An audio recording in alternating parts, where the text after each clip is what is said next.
বারবার এই সম্প্রীতি এই অগ্রযাত্রাটা বাধাগ্রস্ত হয়েছে। যে মিডিয়ায় অপপ্রচার চালাচ্ছে তাদের আমরা প্রতিরোধ করব।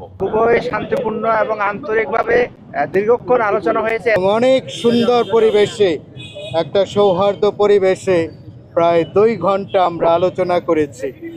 আমাদের মাননীয় প্রধান উপদেষ্টা আমাদের কথা অনেক মনোযোগ সহকারে শুনেছেন। যে আমরা সবাই একমত হয়েছি, গতকাল আমাদের রাজনৈতিক দলগুলো এসে যে কথা বলে গেছে তার সঙ্গে আমরা একাত্মতা প্রকাশ করেছি যে এই মুহূর্তে আমাদের বাংলাদেশ একটা কঠিন সময়, আমরা একটা স্পর্শকাতর অবস্থার মধ্যে আছি, তাহলে আমাদের ঐক্যবদ্ধ থাকতে হবে, এটা আমাদের প্রধান কথা। আরেকটা বিষয়, আমাদের হিন্দু ভাই বোনদের তাদের মনে এই ঘটনার পরিপ্রেক্ষিতে ইসকনের ব্যাপারে তাদের মনে একটা ক্ষত, তাদের মনে একটা কষ্ট, তাহলে আমরা প্রধান উপদেষ্টাকে বলেছি যে আমাদের এই ক্ষোভটাকে নিরসন করতে হবে, নিরাময় করতে হবে, এই ক্ষতটাকে নিরাময় করতে হবে। আমরা বলে এসেছি আমাদের যাদের মনে এই ঘটনার পরিপ্রেক্ষিতে যারা কষ্টে আছে, ক্ষোভে আছে, তাদের অনেকেই কিন্তু আজকে আসে নাই, তাদেরকে নিয়ে যেন প্রধান উপদেষ্টা তাদেরকে নিয়ে বসে, সারা পৃথিবীর মিডিয়া যেন জানতে পারে যে বাংলাদেশের মানুষ তারা সম্প্রীতির মানুষ, তারা মিলেমিশে থাকে, তারা একসাথে পথ চলে। এই ঘটনার পরিপ্রেক্ষিতে আমাদের বাংলাদেশে প্রত্যেকটা মানুষ অনেক ধৈর্যের পরিচয় দিচ্ছে।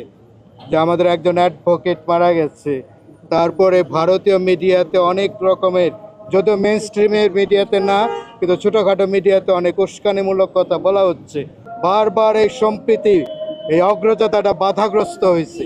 বর্তমানে যেমন হয়েছে ইসকনের যে ভাই যাকে আটক করা হয়েছে, সে আইনগতভাবে যেন তার জামিনের বিষয়টা বিবেচনা করা হয়, যদি আইনে পথ খোলা থাকে তার জামিনের বিষয়টা যেন চিন্তা করা হয়।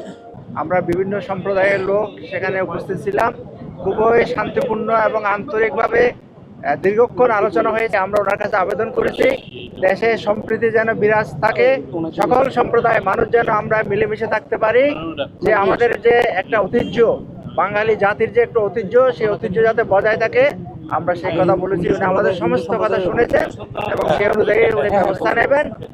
আজকে আমরা প্রধান উপদেষ্টাদের যে আলাপ করেছি, যে সমস্যাগুলি, আমরা ঐক্যবদ্ধ হয়েছি।